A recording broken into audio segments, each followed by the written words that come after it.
Welcome, everybody, to another episode of Trek in the Valley, the non-encyclopedic Star Trek chat podcast.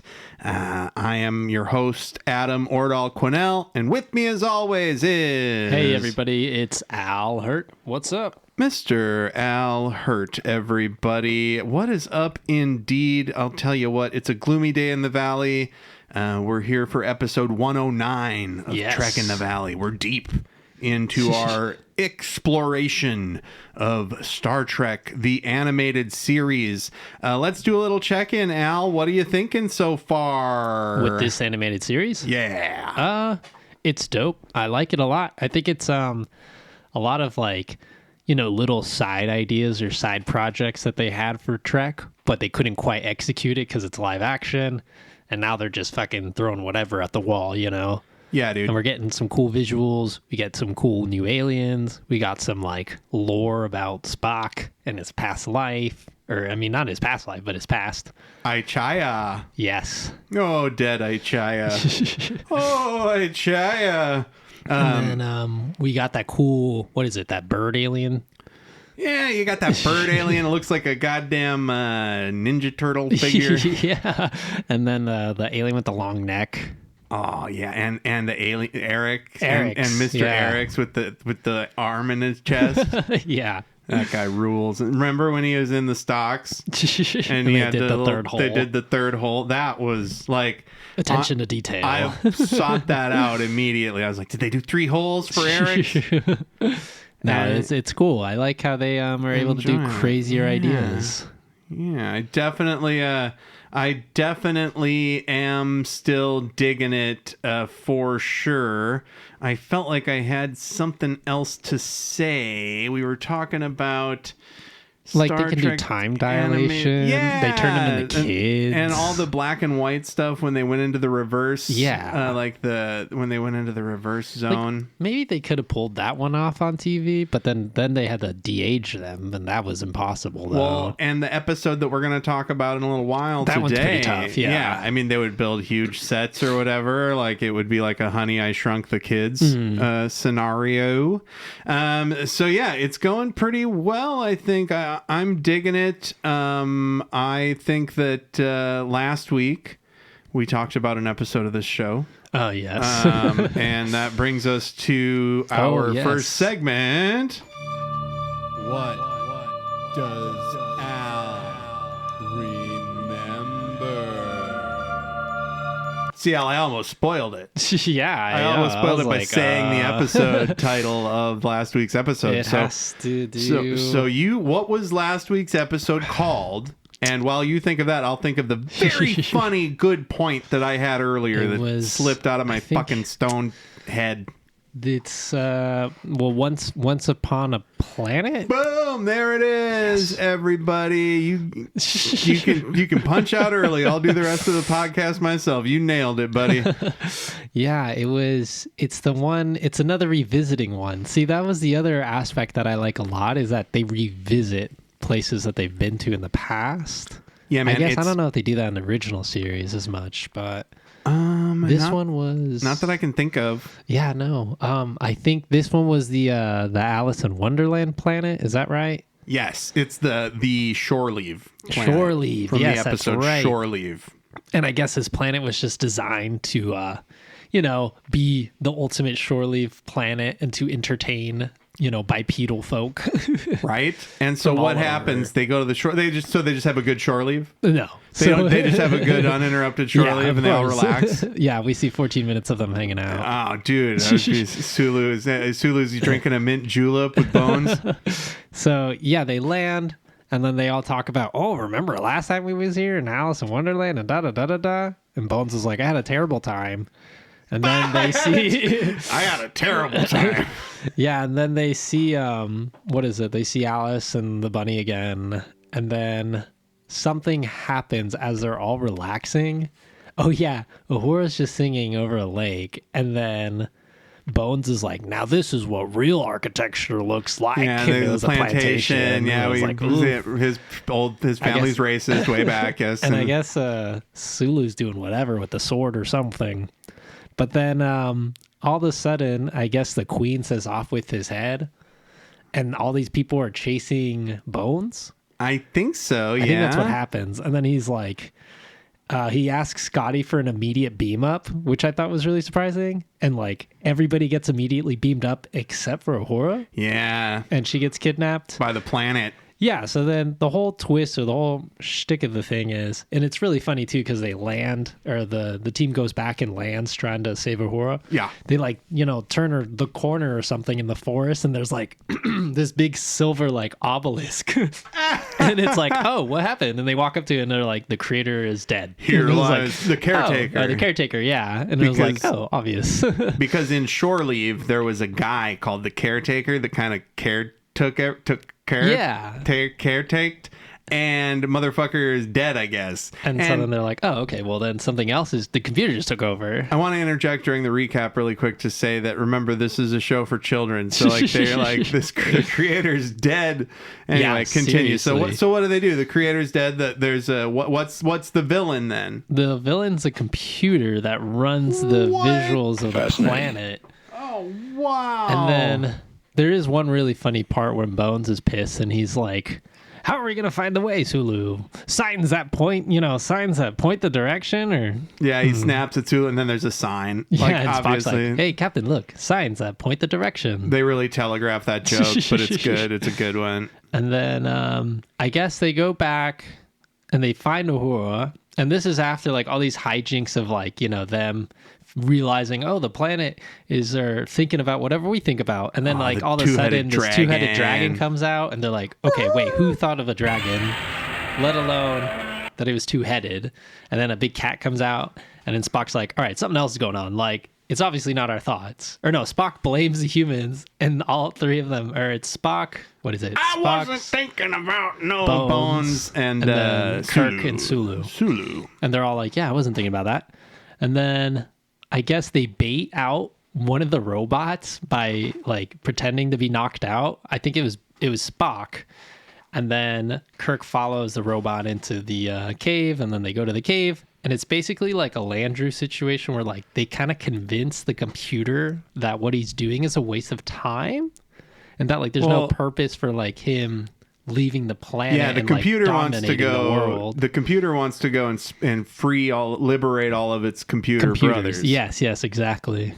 And they were like, well, you already have a great ability, though, to like entertain people and to show them a good time. Why don't you do that? Just learn. Learn from them. Yeah, exactly. And the computer's like, okay, I have no purpose to go out anymore. So it was like a really easy resolution. just steal credit card numbers. Yeah, right. Dude, just steal information from your... dude, like you're missing out. Like these people are just a wealth of data, you know? It's such a silly gimmick, too, because... Kirk is like, okay, call everybody deck by deck, we're gonna start our shore leave. And then he goes, oh yeah, and the computer's like, I only have one request. And Kirk's like, yeah, sure, what is it? And the computer's like, I want to have deep intellectual discussions like this. And he goes, fuck, Spock, do you want to talk to him? And Spock's like, yes, of course, yeah. I would love to. And Bones is like, of course you do, Spock, you want to fuck a computer.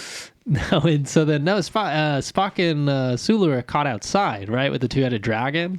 And then like the whole punchline. Bones and Sulu are outside. Bones, yeah, my bad. I got to mix up. There's a great shot though. You're getting ready to explain it. Right. And it leads to Kirk looking at the TV and being like, "Oh, it looks like Sulu and Bones have already started their shore leave." And then it just backs up to this great shot of Sulu, Bones, Alice in Wonderland, and then the dragons, and then the rabbit, I think, is there too. And they're all like drinking tea, doing a little picnic. Yeah, and there's also a bunch of weirdness where like we can't leave out the fact that so Bones plantation, right? Yeah. And then the AI of the planet thinks that the ship is a slave master. Yes, that's right. And that the people inside of it are slaves. And he has a lot of really uncomfortable conversations with Uhura about it. And again, this is a show for children. Yeah, it gets pretty deep. Cannot stress that enough. But yeah, so that was Once Upon a Planet. Mm-hmm. Good job, Al. You remembered most of it. Yeah, it was pretty entertaining. And I just liked how funny the resolution was, where the computer's like, I guess you're right. I won't fuck up shit. And I like when they go back to I like when they do second contacty stuff. I wish they'd go fuck with Landru or something. Well, it's funny too how like I mean they kind of did a revisit with the little furry things. What are those called? Tribbles. Yeah, that's the same shit. They ran it back completely. I love that.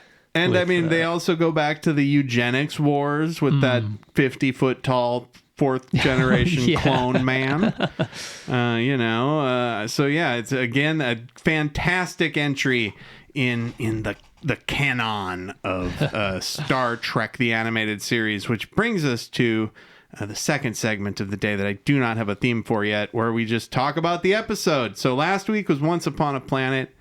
This week is the Terratin Incident, which aired originally on November 17th, 1973, baby.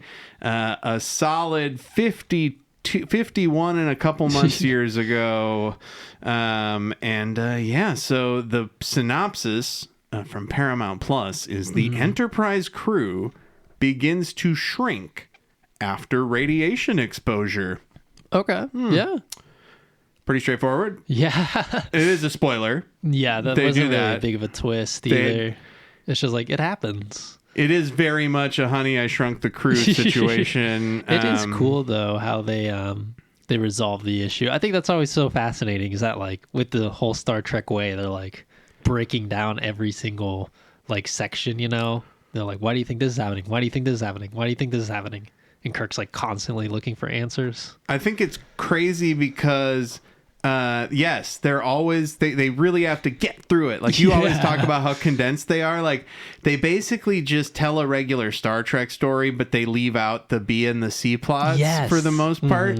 And I dig it. I definitely get there's always that urgency or whatever, but it's just so funny how yet again this episode ends with the fucking transporters. Yes, exactly. Fixing everything.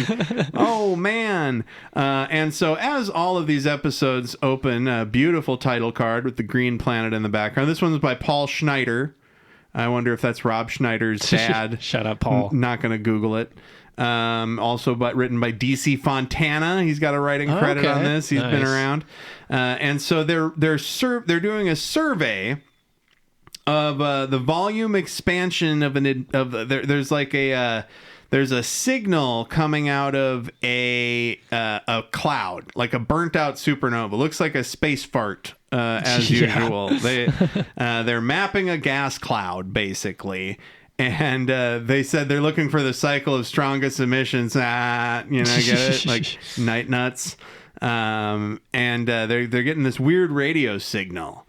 And they say that Spock says it appears to be random, perhaps some code beyond our ability. And then he said, one isolated word pattern. And now it's in an old code, an Intersat code that's been out of use for centuries, right? So now shit's weird. And the code word is Terratin, Terratin, which is the name of the episode. Yeah, so that's important. Of course. So I think that must be important. Like, I'm not, nobody's hired me to write a screenplay professionally yet, but I think that's an important thing. And then this is where we get a little tension between old Bones and Kirk. Yeah. Because Kirk says, "Hey, we gotta go check out this fucking signal coming from somewhere that shouldn't have a signal coming from it." And Bones is like, "You don't mean to abandon this." First off, he says, "You don't mean to abandon this mapping mission to check some meaningless signal." I got a couple problems with this Bones line. So Bones says, why the fuck does Bones give a shit about a mapping mission? He's a doctor. It's right? not like that shit's going anywhere. Yeah, they can fly back and keep what are going. they going to do? Not have it like? Do they need the map? Like somebody's coming up, like somebody needs the map. Like they're like, we gotta have the map. We're 10 hours out by this star date, or they're not gonna know where to go. And it's Bones' dad. dad is on the flight. But yeah, no, it's fucking ridiculous because Bones would be like, oh, if there's a signal and it might be a person, I want to help them because I'm a fucking doctor and I have ethics and morals. He calls it some meaningless signal, and Kirk says meaningless at the moment, but it was sent twice. Odds against that occurring in a totally random transmission are too high to ignore. That's actually a thing about space signals, right? If something repeats, that's a big deal. Yeah, that I was gonna say. I feel like that's a trope. You know? It's like they sent it twice. Yeah, something's happening. And like I think there's some shit like that in the movie Contact. Okay. With the Jodie Foster. And so there's a planet, Class M, molten core. I don't understand. Isn't Class M mean habitable? Maybe it's like atmosphere. I thought Class M meant habitable, and it's not habitable. It's a molten planet. So it's simply there's those crystalline projections of the volcanic stuff making the signal, right? And they beam down with an away team. Habit. Oh no, we get to see the signal work flipping around. So now they show the crystals on the motherfucking surface, and there's a bunch of signal beaming around, and then Spock thinks that he found some sort of something on the old on the surface there, right? And so they're basically there's something fucked up happening. And the sensors detect nothing abnormal, but Spock's got he's got his he doesn't say like to say a hunch. Yeah, exactly. He doesn't say anything though. At least I don't think so. Oh, this is what I wanted to talk about. So the reason I've been distracted the last 30 seconds is because this shit was coming up. Oh, I know. It's so silly. So Kirk. So there's a signal, right? And they're worried, and Spock is worried that it affected something, right? So they're checking all the systems. Okay, now keep in mind, we've been with this crew for a while. Yeah. We saw 80 episodes, 79 episodes of the original series, right? For sure.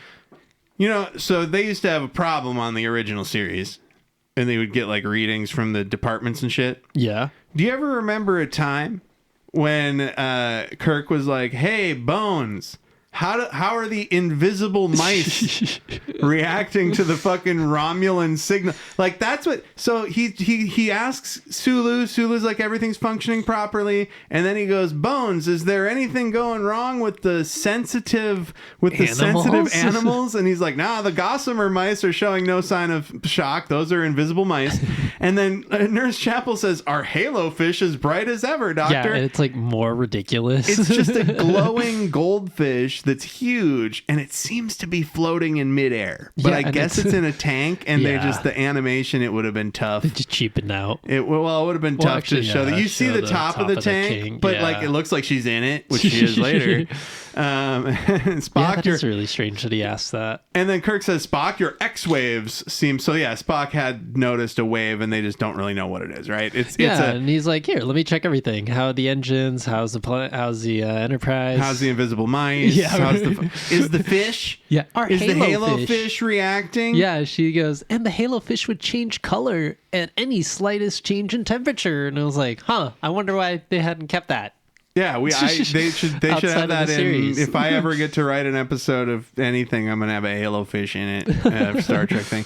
And so there is a signal beaming around in the crystals that hit a dish, and then it shoots the Enterprise, and everybody lights up. Oh, it's so funny though, because right before what is his name? The alien.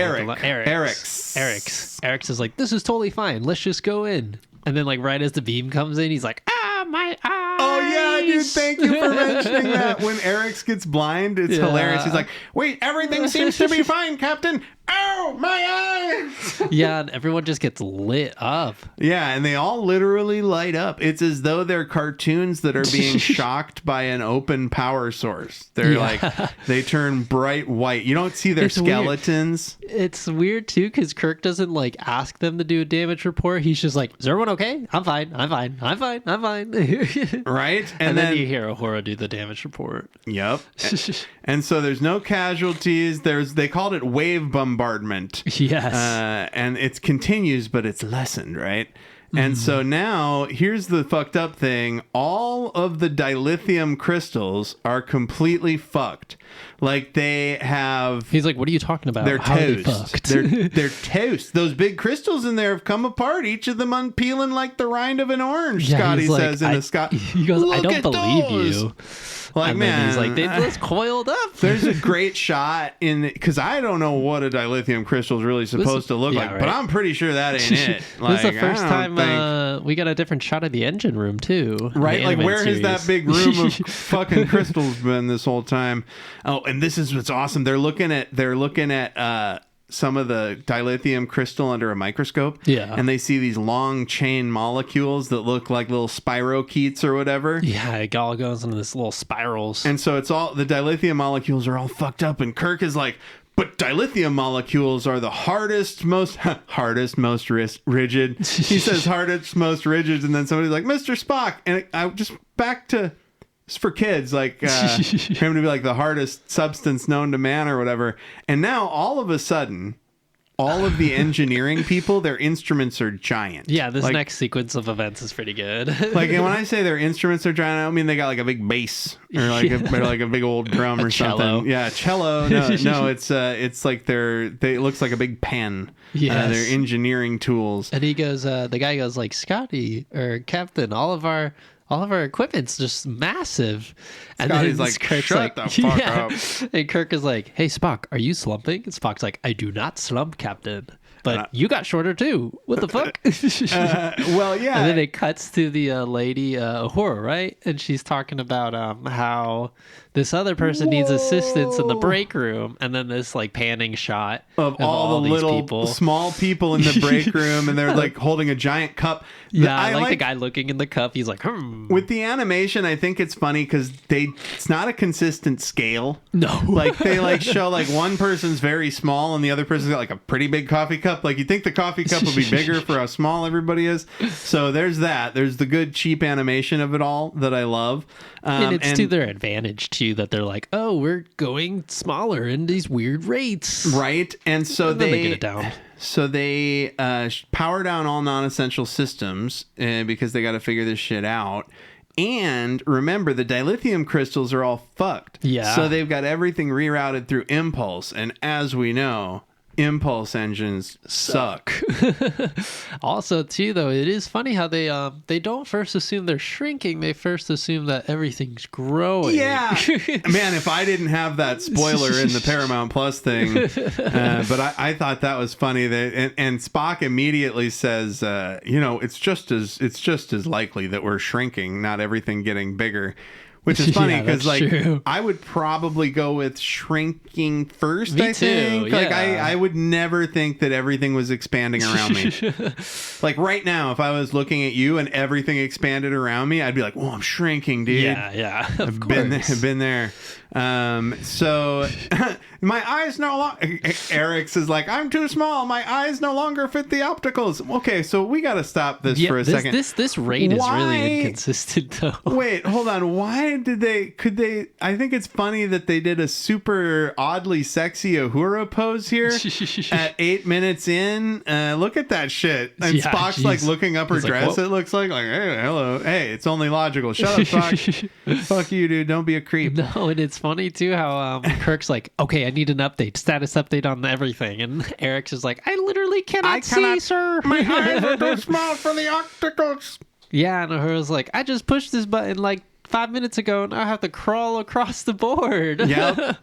It's freaky. And this is where Bones lays some jacked up fucking science on him, bro. Yeah, that's right. Because he calls Bones. Because it's not that they're they go down to sickbay, and Bones is like, you guys are not going to believe this. But yes, so it's not exactly that we're shrinking. It's that the space between our molecules is getting smaller. So, like, they have the same mass, but their molecules are contracting in on itself. So it's kind of like Ant-Man, right? Isn't that what happens? Yeah, it's exactly like Ant-Man. Yeah. Yeah, this episode's just like Ant-Man. They got hit by Pym particles. Pretty much. Yeah. And so now they're saying they're going to keep getting bombarded by waves. And then Spock says, look, the distance between atoms is as crazy as the distance between stars, so we could continue shrinking forever. And now the gossamer mice are also shrinking, and the fish is shrinking. It's tadpole size now, the little halo fish. And as Miss Chapel's pointing at the fish, you notice that her bracelet's like massive. And so then they try to break it down, like Spock, by logical reasoning, is that what's shrinking, what's not shrinking, you know? Well, also, yeah, but here's the other thing. She says this was an arm bracelet, but now it's just a really big bracelet. And it's like, it's not, that looks like a ring. She said it could have been a necklace. she should have said it was a ring. Yeah. And now it's a massive bracelet. It used to be an arm bracelet, more like a necklace now. Like, have you ever seen her wear a fucking arm bracelet, dog?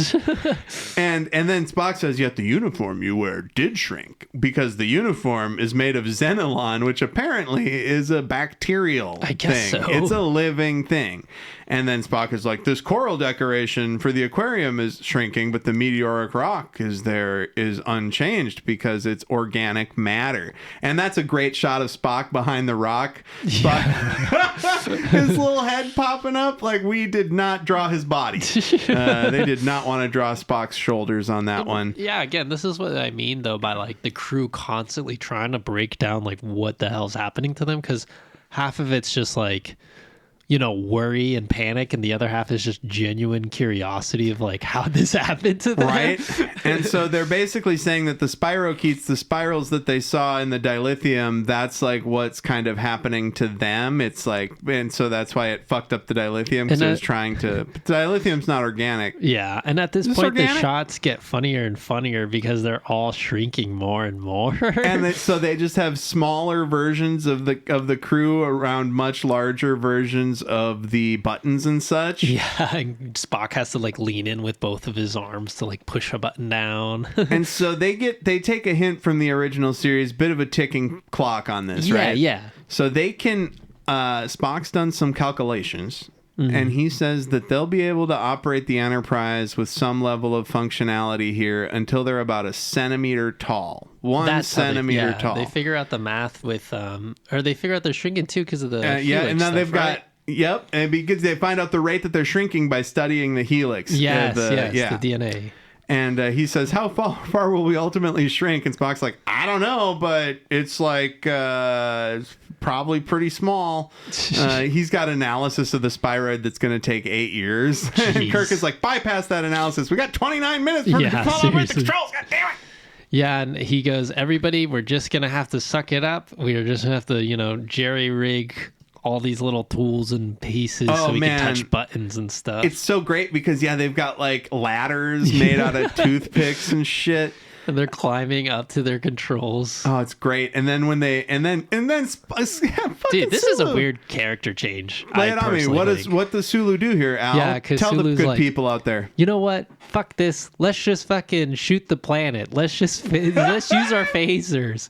And Kirk's like, no, that's a terrible idea. Why would we do that? And he's just like, I mean, we gotta try something. We keep on shrinking. Maybe just one shot. And like as he's angling it with this, I guess this dial, the dial like knocks him off. And all this music goes off, and I was thinking, oh shit, they shot the planet. But you just see Sulu like, tank and fall off of his controls, and all these little, the little Enterprise crew gathers around him, and they're like, he broke his leg.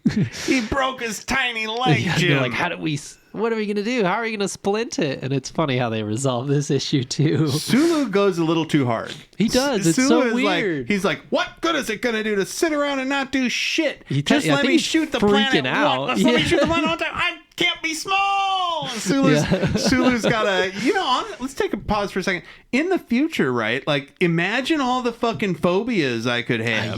Like, I'm scared of everything now. I was talking about it's the hell ship, Right? If I was out in space, though, I'd be like, I'd be talking to my therapist, Dr. Miglimo, the bird from Lower Decks, and I'd be like, man, one of my biggest fears is shrinking. Oh, it's called reducophobia. Being afraid of shrinking? Yeah. Oh my god, dude. That's fascinating.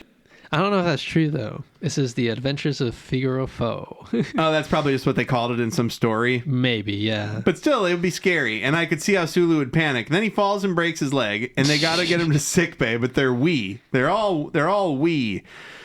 And the electric eye, they're so small that it's like being at the grocery store when you're a little kid and it doesn't set off the sensor. Yeah. So then Kirk's got to use a toothpick to like pick through the to reach up and press the button. Oh, yeah. Or he reaches up and waves it in front of the sensor. That's right. And that's how they get on the turbo lift. Yep. And so they're watching Bones use his giant blinking flashlight that's like telling him Sulu's got a compound fracture, right? And this is where Nurse Chapel is like saves the day. Like Nurse Chapel always has a solution to a problem when she's around. That's like her whole deal, right? Yeah. So she's like, man, I wish we had that brand new bone knitting laser that we have. And it's like, yeah, that would be great if we had the bone knitting laser. Nurse, shut up. We're too small to operate the bone knitting laser, Nurse Chapel. Why are you even mentioning it? And then she goes, oh, but Dr. McCoy, that microscopic laser, the one designed to heal the middle ear, wouldn't it work here? Whoa! So they got a little ear laser, and this is where Nurse Chapel goes on her own little adventure to get the ear laser. I don't get, like, people are so clumsy on this shit. Oh my god! And what is it? So that's the laser. It looks like a pill. Yeah, she takes tiny. a little. Maybe you put it in your ear and then it fixes it. But as she's walking back, she trips and she falls and she drops the ear laser with her into the fish tank from where the fish was, right? And I wish I had time or the wherewithal to put a sample of her saying, help, help. She actually says it like crazy. 15 times. It's a wild, and they look at the tank slowly. They're like, whoa. And how they did the audio, how they did the sound design on her saying help, it just like cuts through your fucking head. Like yeah, it's like how a baby crying is designed to trigger your help response or whatever. So they go. So she fell in there. She's flailing around. Kirk and everybody. Kirk goes and throws a needle with a thread into the water and gets her out. Yeah, nails it. I would be very nervous that needle was going to go into my head if I was her. Yeah, seriously. And then she went comes right past her arm. She says, "Thank you, Captain. And also, I've got the miniature laser." And then they're like, "We got to put this in a bag of rice." No, and also wet. Kirk's like, "No more climbing shelves for you." She's like, "Oh yeah, definitely." It was a little sexist, but right? Oh yeah, it was. He was like, "No more crazy activities there." Yeah, don't you try and do nothing a man should do, you know. And then Kirk is looking for a place to beam down, so he says, "Beam me down to the source of the signal," right? So then they have to put together all of this crazy ropes and shit to operate the transporter. Yes. And is it Scotty or it's Scotty and they another got these silhouettes, and it's cool that like they kind of do this pulley system of like momentum in order for them to drag the buttons up and slide them up in order for them to do a transportation onto the on the planet. So there was an action figures series called Sky Commanders when I was a kid that had they had these strings that you'd put across your room and then like their ships and stuff would like go across the strings, cool. And they were like Mask size guys, like the guys from Mask, and that really reminds me of them like putting these ropes around to operate all the slides and shit. It's funny, like if you were like running the mixer for a rock concert, but you were like 1 inch tall and you had to like have all these sliders to pull to turn the sliders up and shit. And so they beam Kirk down, and then he's not little anymore. Look at that! And he picks up the tiny communicator Spock made for him. It's like in his palm. And because apparently your molecules reset to their regular spacing with the magic of the transporter, as usual. Yes, the transporter once again saving the day. And so Kirk is just on this awful planet full of crystals and volcanoes. The animation on the volcano lava looks like crayon. I fucking love it, dude. It's so like... It's like thick. Right? You see the weight of the lines drawn. I love it. And then so Kirk's just walking around Lava World. He's like been narrowly missing the lava. He just looked at lava and like raised his eyebrow like, Lava, you say? All right. And then he finds a tiny city. What? And then as he sees it, he gets beamed back immediately. And now he's back on the Enterprise, and he's big, and everybody else is little. And so, of course, we have to do a few jokes. They got to do, hey, don't step on us. Oh, right? I know. And then they go, hey, your voice is too loud. Scotty goes, you're going to blow our fucking ears out if you're yelling at. And then Kirk's got to whisper. He's like, hey, so what's the fucking deal, guys? Where is everybody? I gotta watch where I'm stepping. I'd hate to squish you. You'll deafen us all for sure. And so the bridge crew was beamed off the ship when Kirk beamed back onto the ship, right? Yeah, and that's it's what funny. Scotty says. And to stop him from stepping on people, he's just like, you go to the back bulkhead. Yeah. You guys, get back there, you go back there, and you stay there until you're big. And it's like punishment. Like, you go back to the rear bulkhead and you stay there until you're big enough to touch these buttons, mister. It's probably going to take them a long time as they're shrinking to get back there anyways. Yes. Yeah, they're still shrinking, so it gets further away as they go. And then basically Kirk He's running the bridge. Yeah, he's running the bridge on his own. He can do it. But he sends a signal down, and he's like, hey, to the people in the city down there, I got your fucking coordinates, and I got a ship with lasers on it. God damn it! Yeah, he threatens their life. Oh, one thing that I want to mention before we get too far away from it: when they're fixing Sulu's leg with the laser, the ear laser, he goes, Kirk goes, "Is it working?" And Sulu goes, "Yes, I can feel it knitting, Captain." Is it working? Yes, I can feel it knitting, Captain. My bones. It's knitting my bones.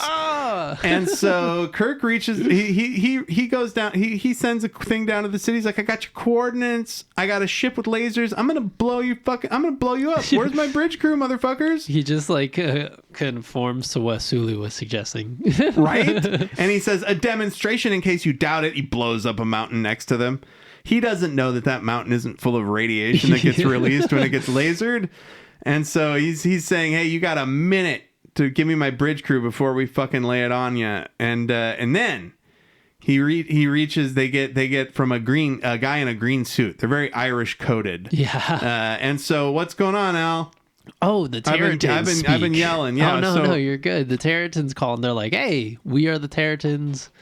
I am the mended of the city, equal to all. And he's like, we're prideful people. We don't need insult, never give apology for actions.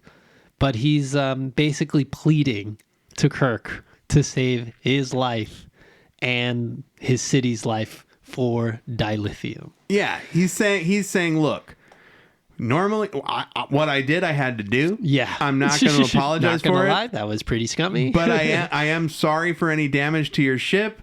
But I got lots of dilithium to replace that which you lost. Exactly, yeah. I think that's the biggest part, though, is the planet's mostly made of dilithium that they can replace the ship with anyways. And their planet is dying, right? And because the Enterprise flew by this planet and they tried to send a signal, but they missed. So they tried to reach out, and they had no choice but to use their invasion defense. Huh. So isn't that fucked up? This is their invasion defense that they've shrink you. They're like, we'll shrink your ass. You think they do it faster? Because they could still operate the lasers and stuff. And also, why would your invasion defense is to shrink them down to your size? Well, I guess then you can fight them on your terms. But Kirk is just like, dude, yeah, that's great. You're little.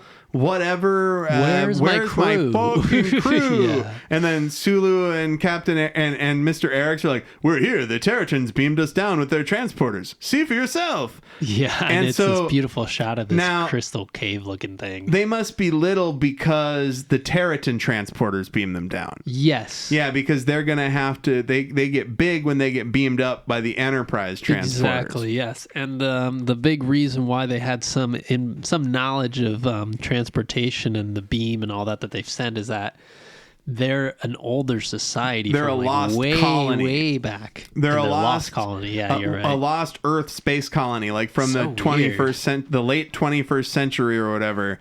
And it's like they probably wouldn't have regressed that far in 200 years or whatever. But lost Earth colony. They named it Terratin, Earth 10, right? And so they're the Terratins. And so there's been no Earth colonies after the 16th, and that's why they were lost. Yeah, and Spock's like, precisely. That's why no one found them, because they shrunk. The spiroid epsilon waves shrunk them down. Our ancestors were too small ever to be found again, Captain Kirk. This is reminiscent, too, of the multi-generational ship that was flying across the galaxy, remember? And we were, like, our minds were blown, because it was, like, the third or the fifth generation at this time. Right. And, yeah, enough time has passed that, like, all their ancestors are passed away, and they've just been chilling as small people forever. Yeah, they're like, we didn't ask for any help, but now the planet is unstable, and we had to force you to help. And he's like, save as many people as you can. Save the children. There's no choice, Captain Kirk. Save the children. And he's like, wait, isn't that your daughter in the back? And then, so they get the bridge crew back, and they're all regular size again, right? And Uhura is like, you gotta help him, Captain. You gotta help him. And he goes, I can't help anyone under the present conditions. So he says that he's got to he gotta get the crew go first. Get the dilithium. They beam the they're gonna beam the dilithium up with the bridge crew, with the rest of the crew. And so then when they beam up, the little cubes of the little dilithiums, it looks like they're the same size. Yeah, but it was so funny, though, that they're like, we're going to give you the entire reserve of dilithium that we have. And it's just like a little pile. But that's a lot. That's still enough, you know? It's still enough to help them out. It's not nothing. It's about a tinfoil hat's worth of dilithium, it looks like. And so then... Now, this is where Kirk is kind of pushing it. They're getting more dilithium. Yeah. And the Mendant of the city is like, well, Captain Kirk, so... we sent you more dilithium. Should we prepare to be rescued, or should we make our peace with our gods? Or to die? This is for kids, remember? Yeah. And this is where Kirk kind of fucking throws a curveball. He goes, how's the helm, Sulu? And he goes, responsive, subspace radio now operational, sir. We got... Uhura's got Starbase 23. Scotty's got the dilithium. And then he goes, Mr. Eriks, prepare for immediate departure from this area. What, you're not going to beam up the fucking tiny city? And Spock is like, what about the planet, Captain? And Kirk goes, oh yeah. I got this. Mr. Sulu, direct forward phasers at the Terratin City. They're like, oh my God. Set it for pinpoint fire pattern. And Spock raises an eyebrow. He's like, huh? They shoot it with a phaser, and that... What the fuck just happened? Oh my God, Siri. Hold on. Oh, Siri, turn off Siri. Oh my God. So you guys didn't hear it, but Siri was just a huge problem. So basically, it looks like Kirk is blasting them with a phaser. Yes, right? And then they phase basically the city. They beam the city up onto the transporter pad. Yes, and then Kirk or Spock picks it up with his two hands, like, whoa, cool, it's like a little model. Yep. And then they put this fatty telescope they have a microscope, huge. No, it's a microscope, I guess, but it looks more like a telescope. Yeah, it's like that. It's like that, you know. Looks like a telescope, but it's a microscope. And they look, and the Mendant, they're all standing in the same positions they were in before. This is our positions when we're talking to people from other planets. And he goes, hey, we welcome you aboard the Enterprise, Mendant. We welcome your people. Thank you for not shooting us. He goes, Captain Kirk, we welcome your eye upon our city. Jesus What a Christ. beautiful eye. You got a beautiful eye. We thought we were going to melt. And then Kirk says, we're going to drop you off at your new planet, the planet Verdandant, 10 days distant.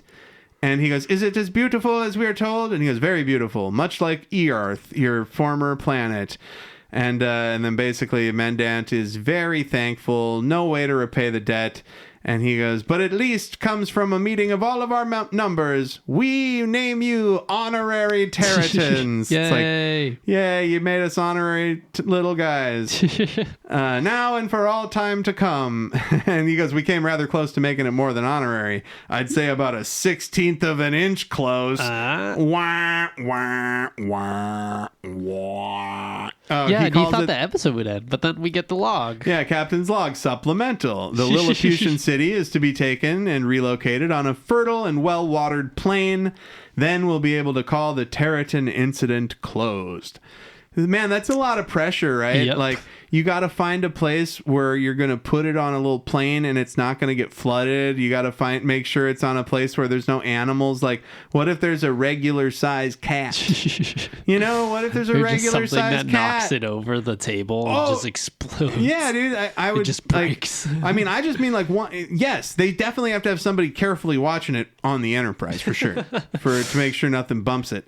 But like once they put it, you gotta think of how precisely you'd have to place that. Like they just put it in a closet or a little storage cube and close it. Yeah, they're like, yeah, we're taking you to Veritas.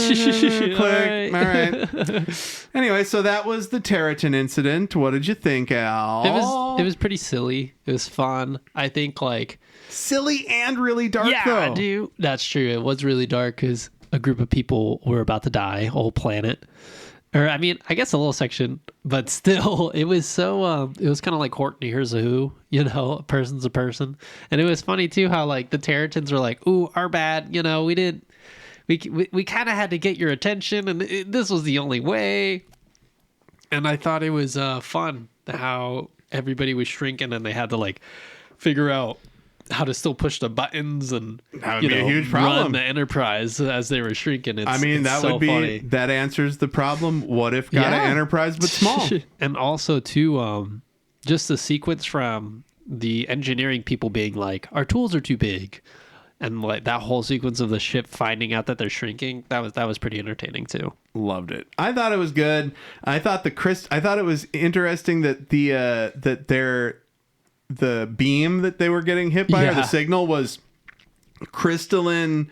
It was like a signal that was being bounced around the crystals on the planet, and that's how the Terratins got their shit out there. And they needed to do that because they're small, so they don't got a little signal, so they have to amplify it by bouncing it around. I love how Bones is like...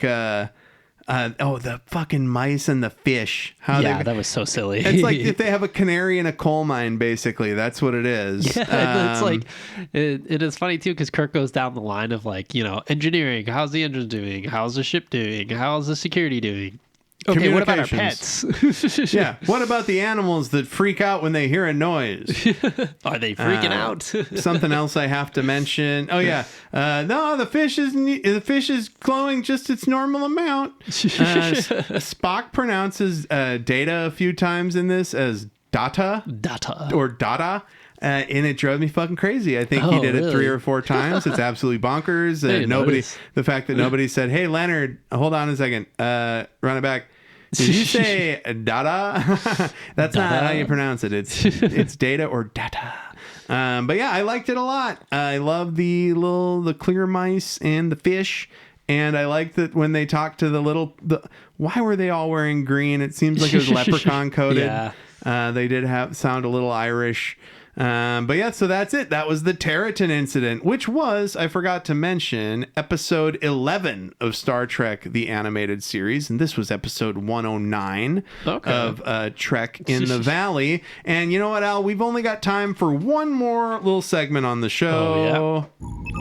Captain, Adam and Al are recommending things.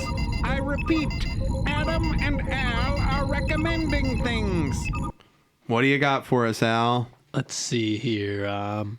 I've been watching Severance. The second season's very is it good? So you recommend? Do you recommend it? It's entertaining. Yes, I like it. I just think they're building to more things. It's too stressful for me. It's like wheels kind of spinning though at the first episode, where it's like what the heck? But I think there's like more cool effects and things that are going to come down the line. There's like a really cool shot in particular at the beginning of the season. Him running. That's like, it took like 5 or 6 months. You should watch it just for that part. I saw a little clip about the making of. Cool. Yeah, I liked the first season a lot, and I definitely recommend it to people, but I haven't been able to watch season 2 because I need it all to be out, because it just stresses me. I couldn't watch an episode, an opening episode of that season that answers more questions or asks more questions than it answers. That's what's crazy. If I didn't know that I could watch the second and third episode. Yeah, exactly. Even though it's hard to binge because it's very stressful. Mm-hmm. It's hard to binge, and it's like very hard hitting, but the way the story's going now, at least to me, I'm like, they gotta finish it season 3,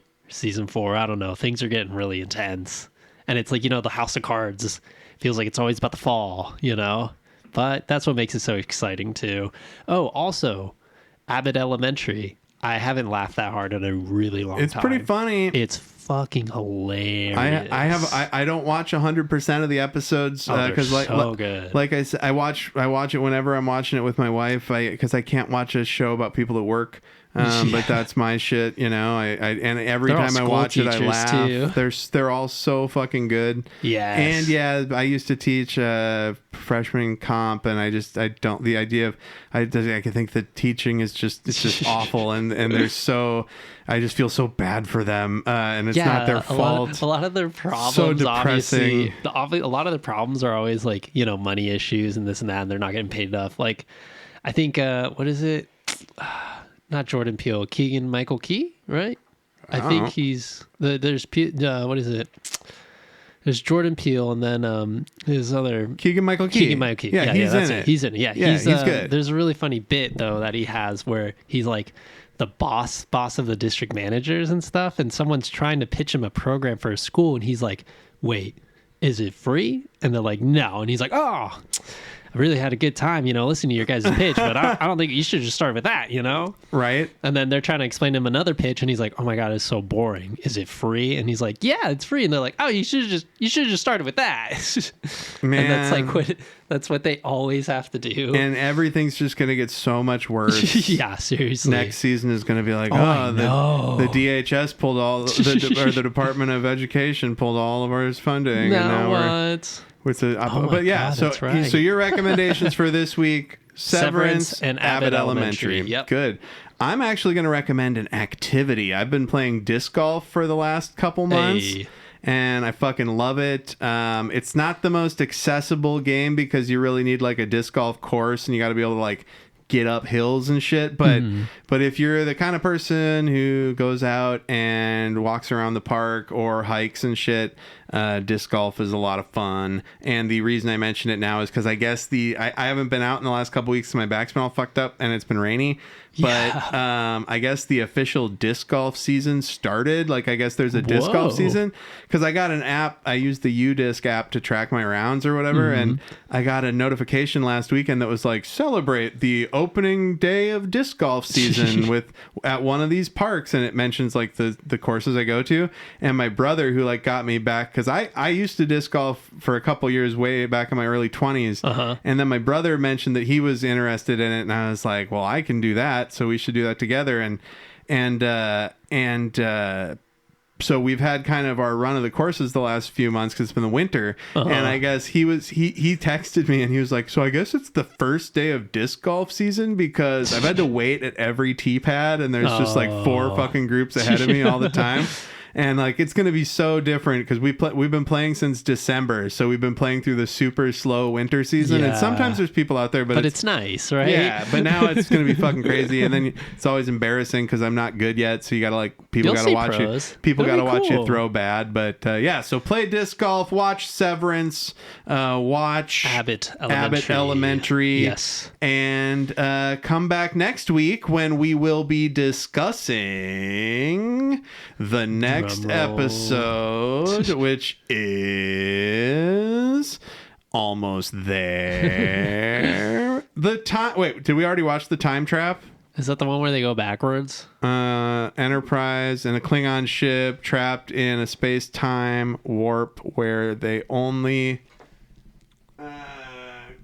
cooperation will let them escape. That sounds familiar. Yeah, so we're either doing The Time Trap or the ambergris element. I think we're doing ambergris element. I feel like we already did time trap. Yeah. So come back next week for the ambergris element. Do all the stuff in the bumper, and thanks for listening to Trek in the Valley. Peace.